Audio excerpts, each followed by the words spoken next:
Okey, isomerism ni merupakan chemical compound yang mempunyai same molecular formula, but different molecular structure. Isomerism ni terbahagi kepada dua. Yang pertama adalah constitutional isomerism atau dikenali sebagai structural isomerism. Yang kedua adalah stereo isomerism. Untuk constitutional isomer ada chain isomer, positional isomer dan juga functional group isomer. Saya bagi contoh 4-methyl-2-hexene. Dia mempunyai molecular formula iaitu C7H14. Yang pertama adalah chain isomer.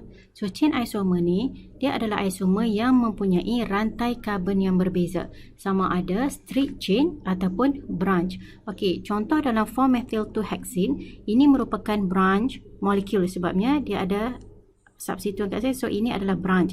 So kita boleh ubah struktur tersebut dengan bawa dia ke tepi ni untuk jadikan dia straight chain. So dia akan menjadi CH3 ni apabila dia berada di tepi ni, so dia akan membentuk straight chain molekul. So dia akan menjadi karbon yang ketujuh dalam struktur ini. Molecular formula masih sama iaitu C7H14. So, satu lagi contoh, kita juga boleh buat daripada branch molekul macam ni menjadi lagi banyak branch. So kita boleh alihkan karbon yang ke-6 ni, kita boleh letakkan dekat karbon number 2. Maka dia akan menjadi substituent di sini dekat karbon number 2. Dia akan mempunyai lebih banyak branch, iaitu 2 branch daripada struktur asal yang hanya ada 1 branch, dan dia masih lagi C7H14.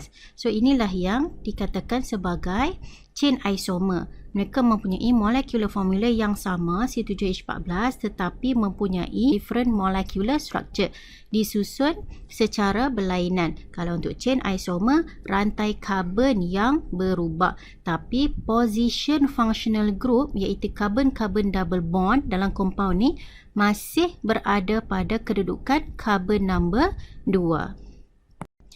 Untuk positional isomer pula, positional isomer ni dia mempunyai perbezaan dekat position functional group.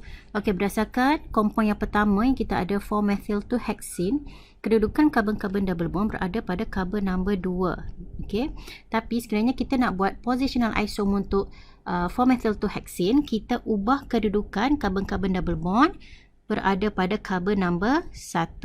Rantai karbon tak boleh berubah. So berdasarkan compound pertama, kita ada 6 rantai karbon yang straight chain dengan ada substituent pada kedudukan karbon nombor 4. So kita kena pastikan dalam positional isomer kita masih ada substituent pada kedudukan karbon nombor 4 dan parent dia mempunyai 6 karbon. Hanya position karbon-karbon double bond sahaja yang berubah. Untuk functional group isomer pula, dia mempunyai different functional group. So untuk ini, pelajar dikehendaki menghafal classes of compound yang berbeza apabila dia mempunyai general formula yang sama. Macam contoh yang pertama bila kita ada CnH2n plus 2O, so dia mempunyai classes of compound di antara alkohol dan juga ether. Yang kedua, apabila mempunyai general formula CnH2nO, class of compound di antara aldehyde dan ketone. Untuk general formula CnH2nO2, class of compound di antara carboxylic acid dan juga ester. Yang terakhir, CnH2n, class of compound di antara alkene dan juga cycloalkene.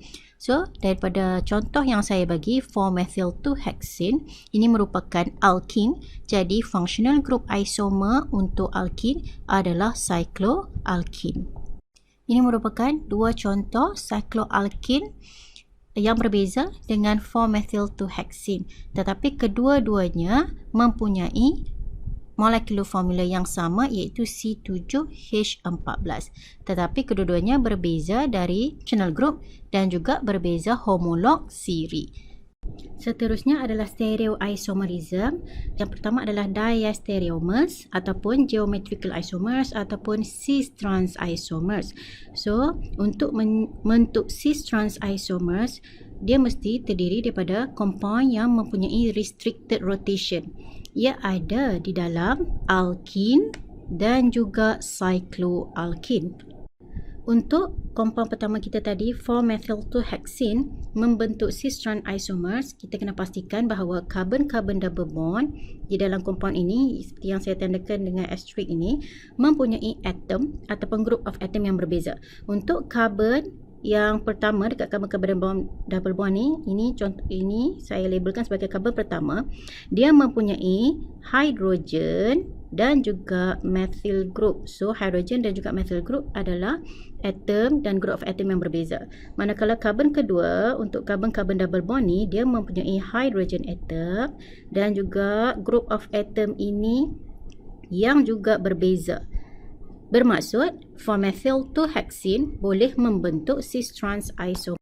Untuk melukis cis-trans isomer, okay, kita nak lukis, so kita kena identify dulu di mana karbon-karbon double bond. So karbon-karbon double bond berada pada kedudukan karbon number 2 dan 3. Okey, kalau kita letak number sebenarnya, karbon number 1 bermula daripada hujung ya.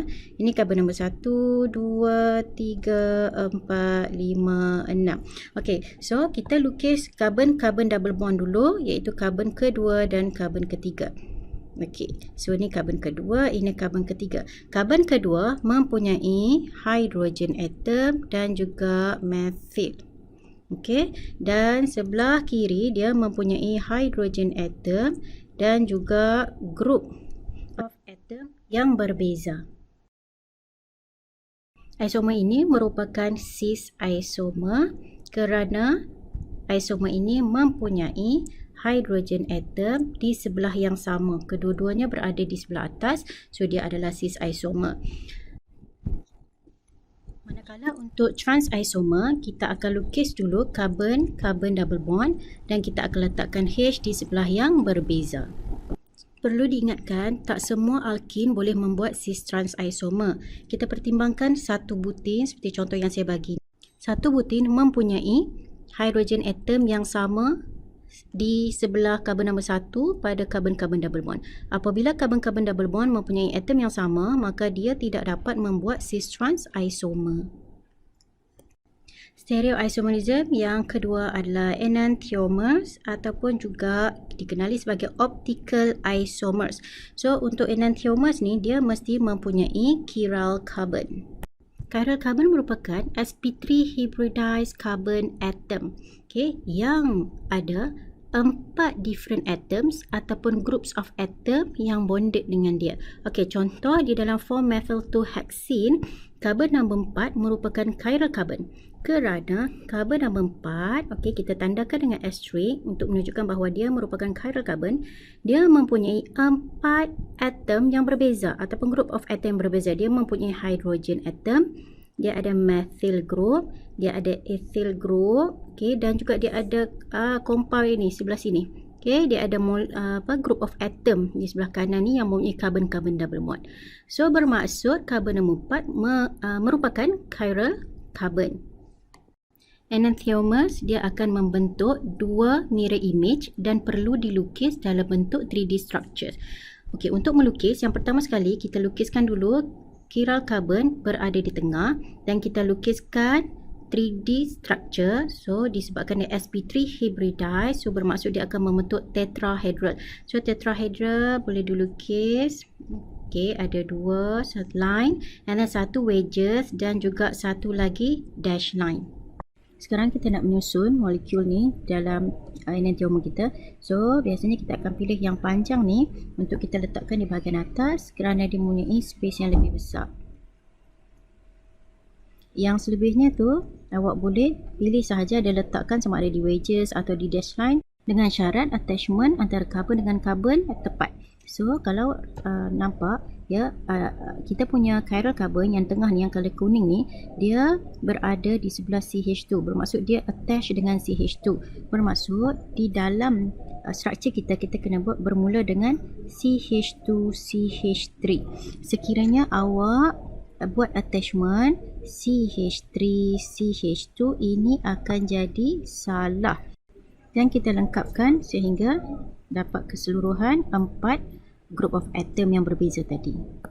Enantiomer merupakan mirror image, so kita akan buat mirror kat sini, cermin dia, dan kita akan buat 3D structure seperti image yang sebelah kiri. untuk melukis mirror image di sebelah kanan. So di bahagian yang ini yang betul-betul berhadapan dengan cermin sahaja kita kena rotate seperti image cermin, bermaksud attachment berlaku pada carbon ya, carbon dekat sini. Jadi kita akan lukis jadi CH3. Okey, di hadapan cermin sahaja kita akan buat image cermin. Bahagian lain kita boleh tulis secara biasa. Akhir sekali kita akan labelkan kedua-dua image ini sebagai enantiomers.